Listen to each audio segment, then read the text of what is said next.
All right, guys, it's time for the Next Level Guy Show, a men's interview, interest, and improvement-focused podcast featuring interviews with the greats from all industries to help you better your life. Each week, a new episode features an interview with one of the greats, covering all aspects of their story, from life hacks to tips and protocols that have allowed them to live life on the next level. We then highlight concrete action steps that you can use to improve your life. And now, your host, Ian Dawson McKay.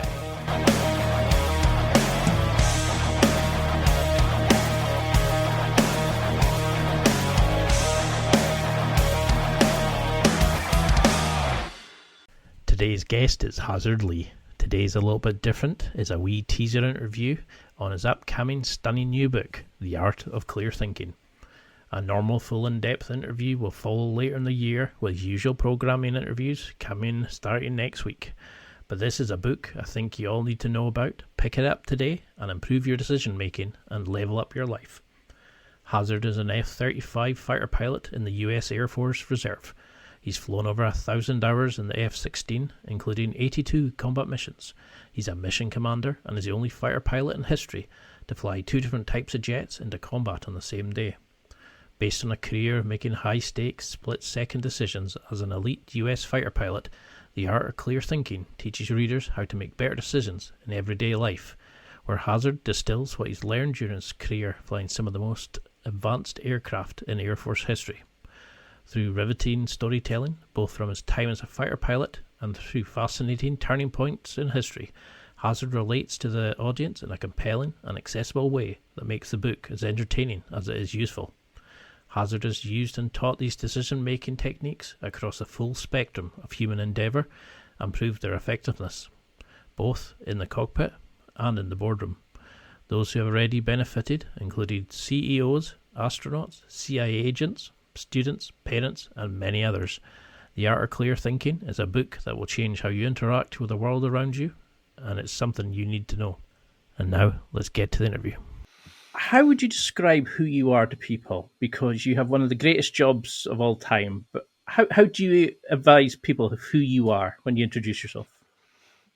It depends who I'm talking to. So I do have multiple hats that I wear. So primarily a fighter pilot. So that's what I've spent the majority of my career doing, being a fighter pilot, trying to stay in the books and practice as much as possible to be the most capable fighter pilot as I could be. So I was in the Air Force, went to the Air Force Academy in 2005. I've been flying fighters since 2012. About half of that time flying the F-16 and then half the time flying the F-35. So that's my my primary job. Now I'm in the reserve, so I fly a couple times a month, and then I'm an author. So writing this book has been the majority of my time. So I wrote for over 500 days in a row with this book. It's the culmination of about a 6-year journey. So I would say fighter pilot, author, and then I also do some social media stuff as well, YouTube videos. So we just put a UFC fighter in the centrifuge, spun him up to 9 Gs. So have a big presence on there, but pretty much just really enjoy my jobs, enjoy learning things, and just going from there. Love it. Well, tonight I really want to focus on your amazing book you've coming out. You know, you've got a phenomenal way of explaining things and the concepts and techniques we can use in our own life. But why did you initially go towards decision making rather than like an autobiography or, you know, like a fictional series or something? What focused you on that in terms of the book? Yeah, so I don't think I've done enough to really warrant autobiography. So I wanted to incorporate and use my stories to be able to help others when it comes to decision making. And so as fighter pilots, that's really our primary job, is to make decisions. Every time we go and fly, we're making thousands of decisions. And oftentimes there are people whose lives are on the line, and there's an incomplete amount of information. So that's really what we excel at. We are leveraging technology. So that's one of the things I talk to in the book. We really leverage technology. It's the suit of armor of technology that I'm flying. I can travel 100 times faster than I could on foot. I can carry 100 times more. I'm thousands of times more capable than I could be on my own when I have this suit of an F-35 around me. And so our decisions are amplified. And so it pays to really focus on our decision making and breaking those down. So after we go and fly, typically it's about an hour and a half, unless we're in combat. Sometimes it can be far longer, but for training, it's about an hour and a half, and we'll come back and we'll debrief for 2 to 6 hours, really focusing on everything that we did wrong, how to correct it. We'll sometimes listen to the same radio call 15 times, just trying to figure out what we can do better the next time. So when you boil everything down, even though there's a lot of physicality when flying, it really has to do with decision making. Oh, I mean, because that's something I love about your sort of style of presentation is you can take these very detailed nuances about how to be a better operator, a better person, etc., and explain it in such a hard hitting and we just absorb it and it just makes you a better person every time I've listened to you. But they always say that it's not always the hardware and the software; it can be the pink squishy thing in the middle that causes the problems. When you're flying at thousands of miles an hour, decisions on a split second, how on earth are you taught to do this? What techniques, how do they teach you to absorb the factors, check the weather, check the environmental settings? How do you judge that plus what the plane's doing and yourself and control yourself to engage? How are you taught to deal with decisions in such split second sort of timeframes? You're right. A lot of times it is split second. We're flying with closure rates over 1,000 knots, so over 1,000 miles an hour. That's a mile every 3 seconds or so. So you really have to be on your game when making decisions. So we do have a lot of those split second decisions, but also we are planning these missions. So these missions are sometimes planned days, months, even years before we actually go and fly a mission. And so as fighter pilots, we're leading the mission planning process.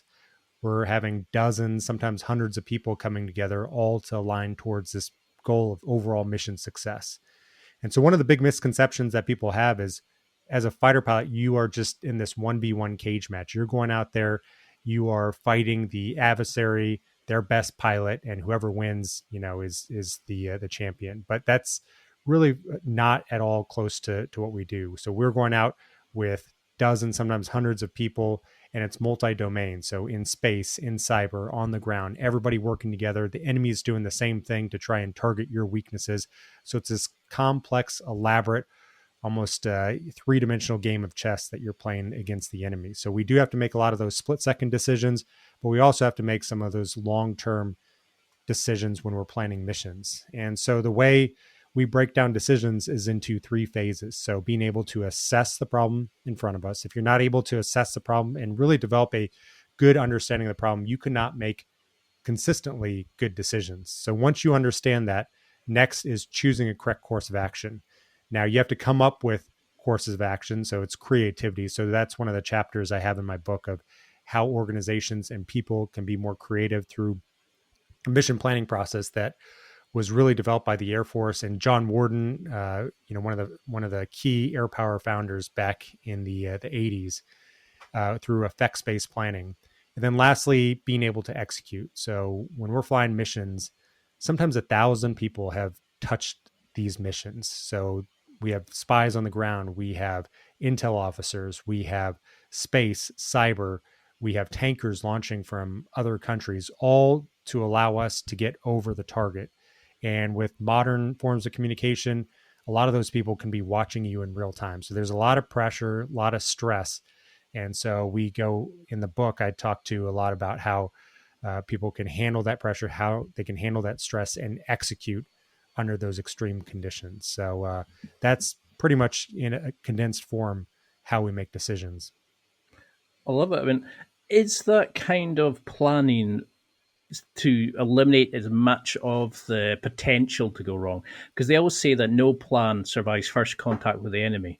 How are you taught to sort of break down, problems, think creatively, but also act confidently, but without using your ego to put yourself? Because I think we all watch Top Gun and we think it's you taking on 15 guys by yourself and, being the Tom Cruise route.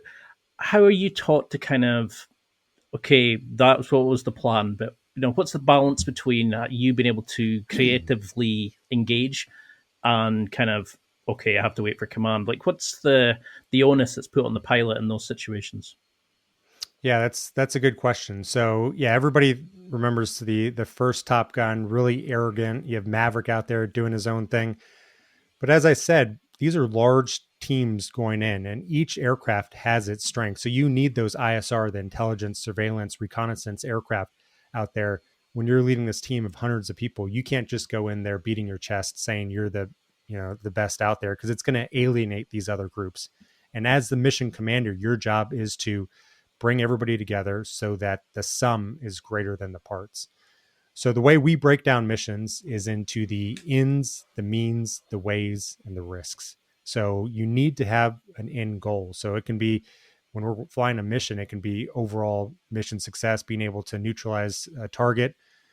I talk in my book about a pivotal time in my career, which was when the F-35 was coming online. We had people from different groups coming together. It was transitioning from more of a test bed to actually going operational. And so we had to develop the training syllabus for where this was going. And so the F-35, it's going to be the key, the backbone of the Western air power for the next 50 years. So it was a really important, pivotal time in history. And so we did the same thing. So what do we need these wingmen to do? So what we came up with was we need them to survive and thrive into the late 2030s. So that was the overall, and then overall goal. And then from there, we developed objectives. So if you don't know where you're going, you're not going to be able to plan it well. So that's the first thing. What are your means? So what assets do you have available?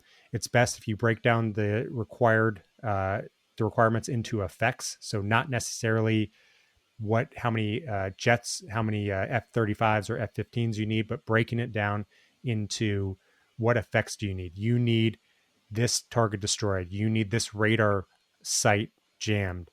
So really breaking it down into the effects. One of the stories I go into is the opening days of the Gulf War. So most people would think that you'd send in stealth bombers for the opening days of a war, especially in a high threat country like Iraq at the time in the 1990s.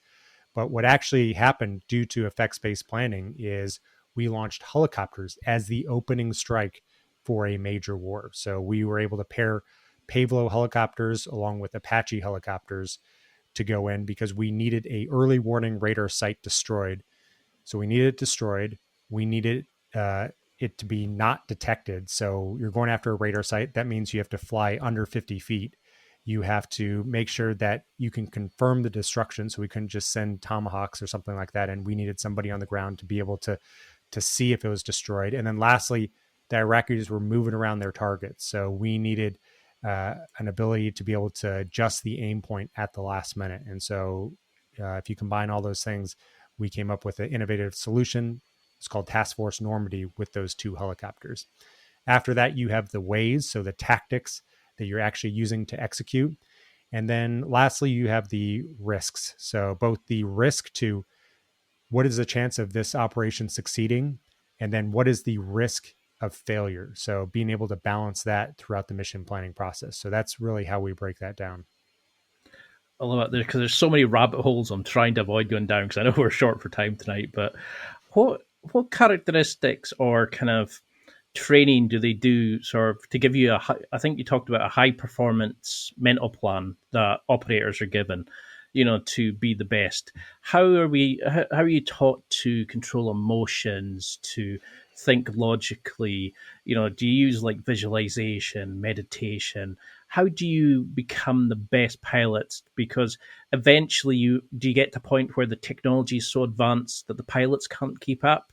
How do you ensure that you can have the longevity in your career, but also deal with the advancing technology? Because you've talked in your social media about like flight simulators and things like that.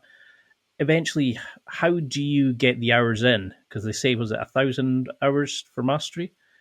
How do you get that level of skill in without actually having to do the bombing runs, etc.? Or is it just real time experience? Yeah, that's a great question. So I would break that down into two things. So first is preparation. You you can't shortcut preparation. You don't rise to the level of your expectation. You fall to the level of your preparation. So you need to be training extremely hard. You need to be training for missions that are more advanced and more difficult than what you're going to actually do in combat.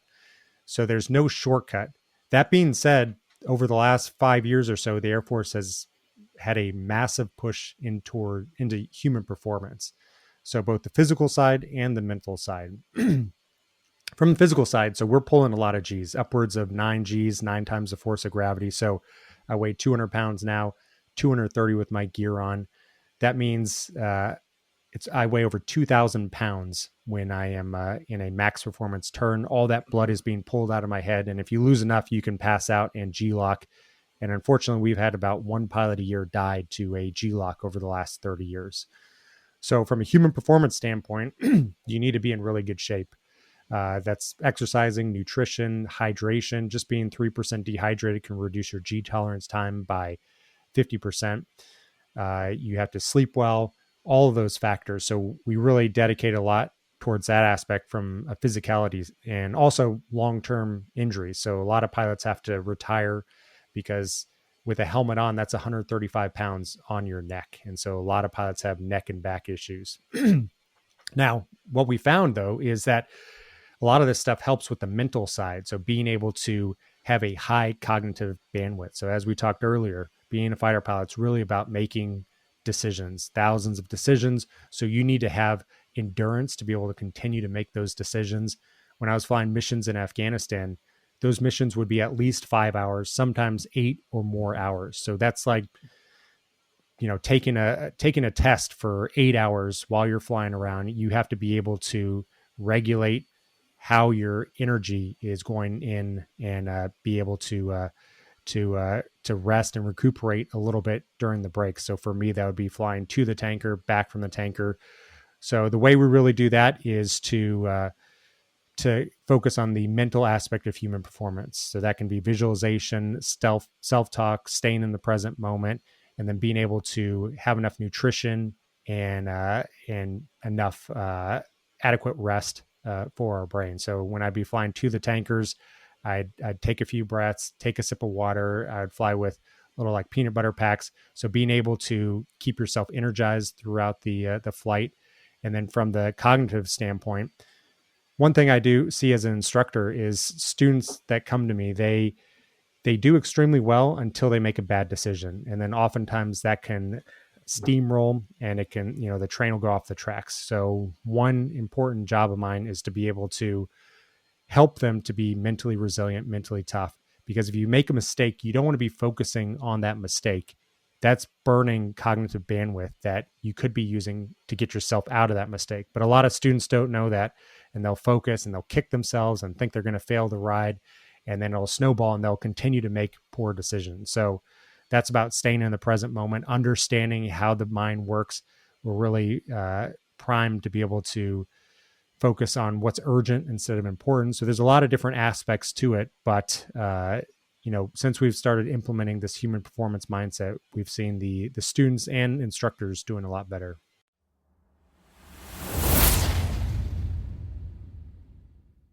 It's time for a quick break. There are millions of potential products to buy, so how do you know which ones are worth your hard-earned money? Simple. You go to nextlevelguy.com/affiliates and explore those that will transform and improve your life. You'll find deals, listener exclusives, and special offers with some great companies. Recommendations are 100% honest and only on items Ian has tried or believes in. The companies showcased will make you a better man in all areas of your life. Simply go to nextlevelguy.com/affiliates and level up.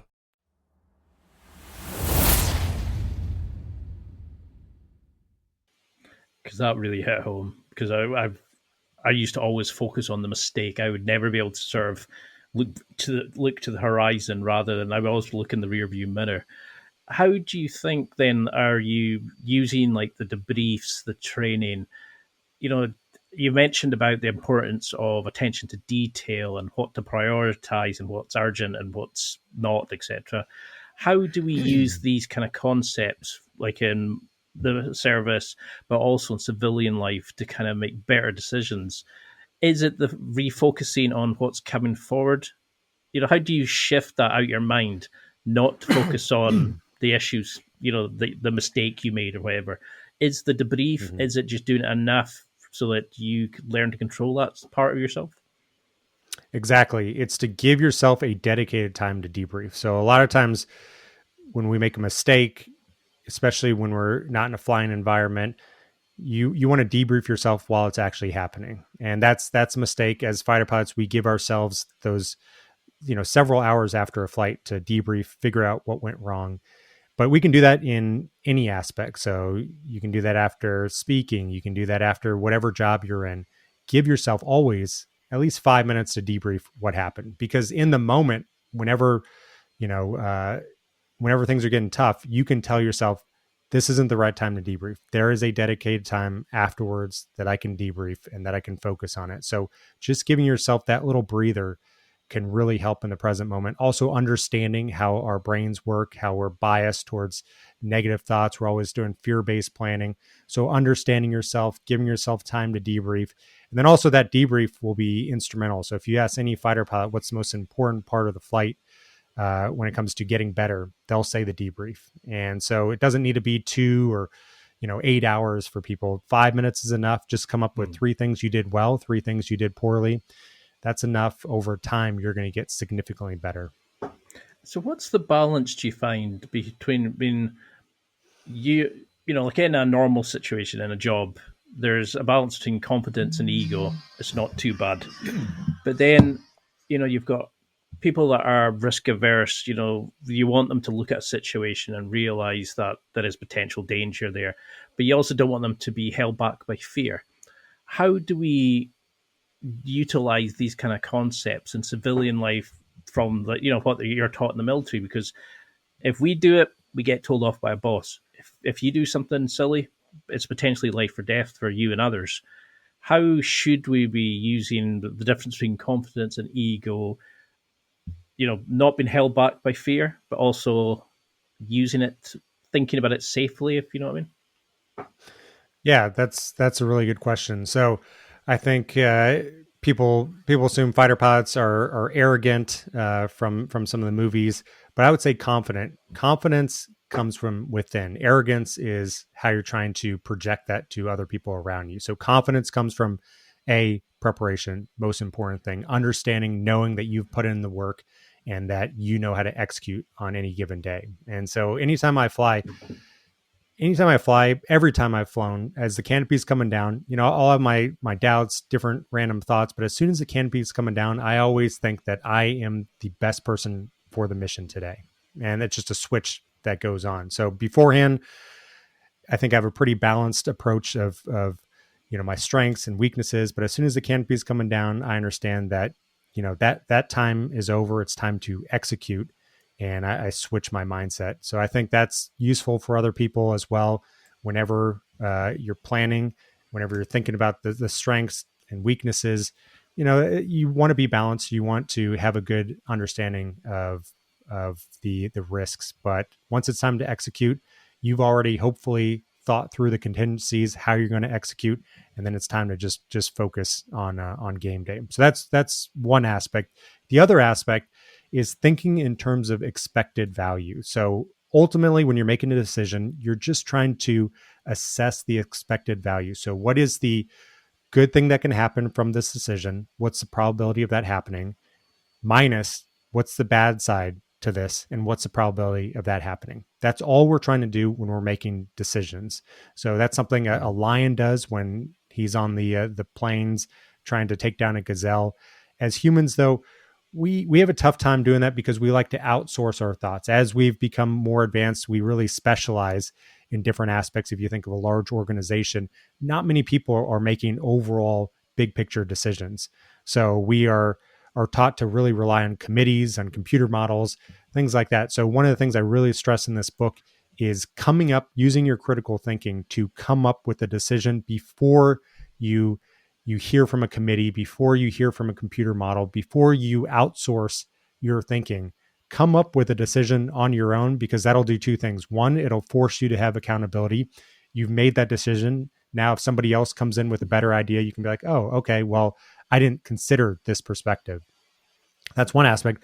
Second, it can really help you out a lot. Computer models, for instance, can be very elaborate, very good. The ones we have in the military are phenomenal. They take into account so many variables.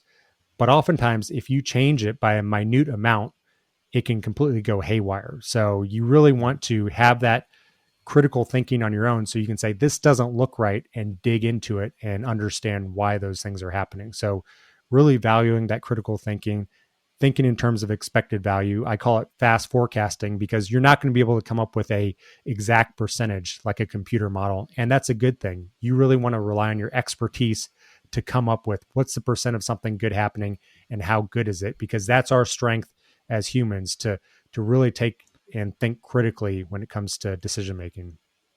I love it. I love how your brain just takes these complex issues and you can explain it in such a sort of beautiful way. Like you can really hit home and like educate us.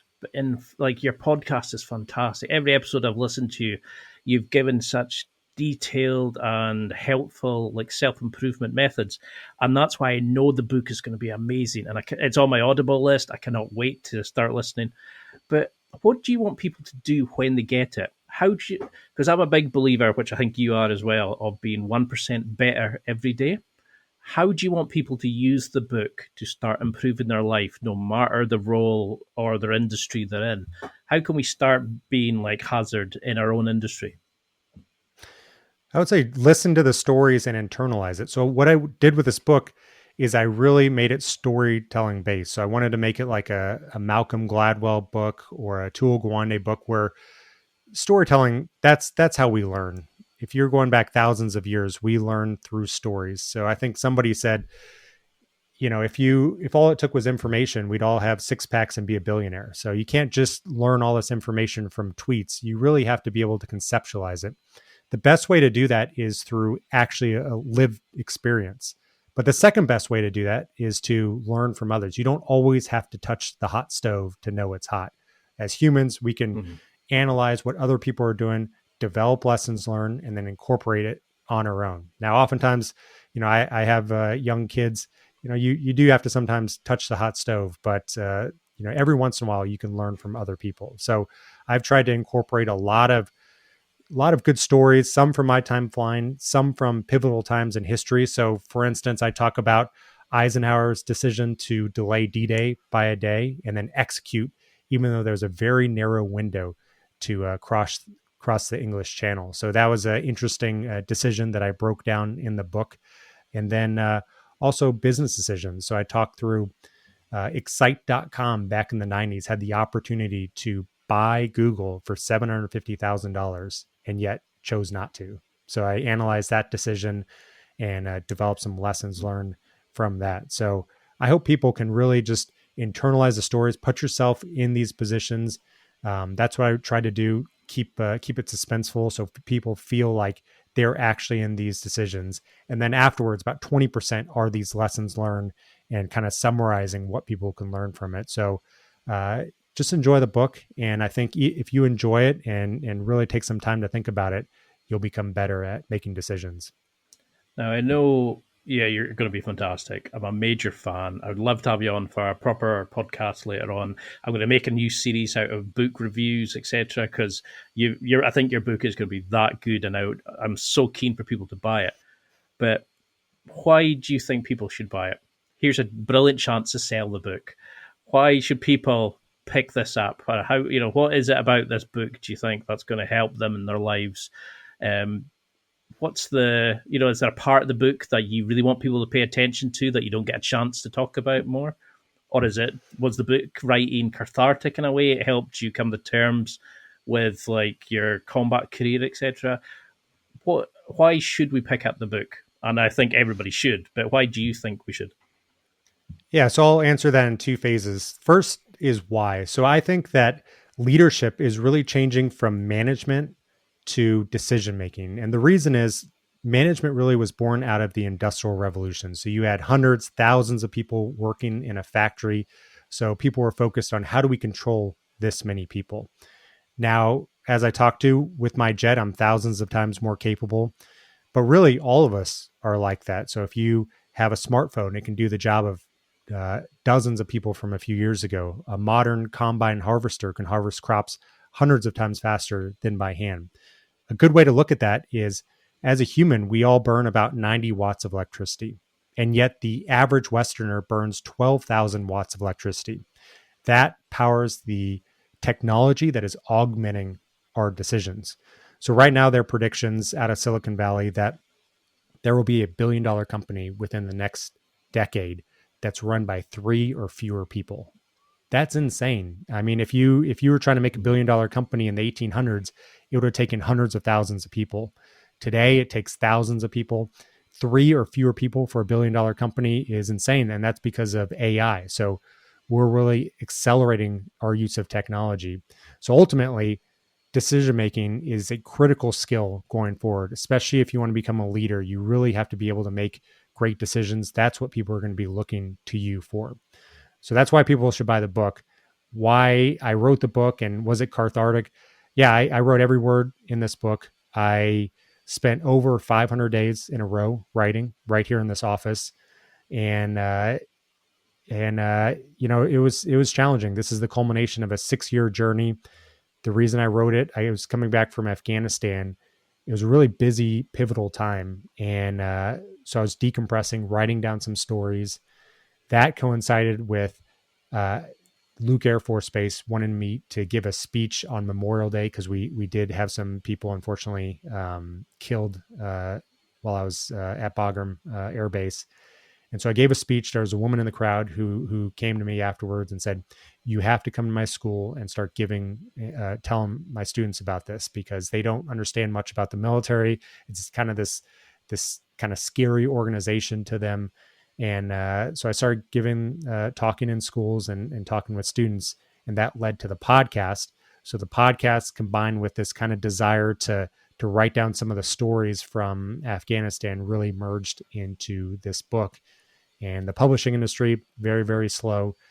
So I went through 9 revisions because I really wanted to make this a great book. I wanted it to be condensed, to be tight, to not have any extra fat. And it's finally coming out in just a couple of days. It's going to be a major success. I'm so glad to have you on. Thank you for your service. Thank you for helping improve the next generation of operators. But now you're actually helping so many people be better humans, be better at their performance, their jobs, making them potentially, get the rises, become better fathers, be better operators in whatever industry. The book is going to be a massive success. But what are you most proud of in it? Or is there an area that you think we need to check out that you're particularly proud of, but you don't think it's got kind of service in other interviews you've done? Because people talk about the kind of sexier topics. What's your favorite chapter in the book that you want everybody to check out first? That's a good question. I think it's going to depend. Everybody's going to have, gravitate towards different areas. So I was debating whether I should put decision or business decisions in there. And some people have said that's been their favorite part, some of the advanced readers. So I think it's just going to be whatever you resonate with. For me, it was being able to tell some of the stories in Afghanistan and then talk through the decisions that I made, because there were quite a few instances where people's lives were on the line, and we had to use the skills in the book to be able to make good decisions. Talk about dropping a 2,000-pound bomb just a couple hundred feet away from friendly soldiers to be able to stop the brunt of an enemy attack. So there's a lot of stories in there where I go into how I was using these decisions and how people can use them in their daily lives. And I'm fortunate the book so far has been it's been doing well. It's been translated into multiple languages. It's being translated into Ukrainian, so they'll be using that on the battlefield here pretty soon. The UK has picked it up, so Penguin Random House has picked it up in the UK, so it's available there. So I'm excited to finally get the word out and for people to help make better decisions. I think it's going to make the world a better place, and I'm looking forward to people's feedback. And how can we keep in touch with you? You know, because I'm sure there's more books coming. There, you know, you could do a kind of platform on teaching people to be better at decision making, reaction speeds, all these sorts of things. Because you've got an amazing talent in the instructor, you know, about you. You can explain and educate us. But how can we follow you along on this journey you're going? Because, you know, you've got a beautiful family, you're doing all these amazing things. How can we keep in touch with you and what you're doing? Yeah, so pretty much every platform I'm under Hasard Lee with an S, so Hasard Lee, Lee. So you can find me anywhere there. And I don't know if I have any more books in me. This one was I put everything I could into it. Really proud of it. You know, we'll see, but I definitely enjoyed the process. It was painful going through it and really learning how to write well. But I put everything into it. Hasard Lee, you can find me on all the social media sites. I put on like to put entertaining things on there. For instance, we put a UFC fighter in the centrifuge to see how he would do. We do pretty interesting things to be able to translate what we do in the fighter jet to a context that people can really see in everyday life.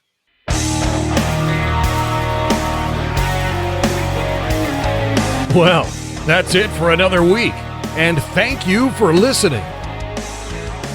It's now time to take what you've learned and use it to develop and enhance your life with the key points mentioned.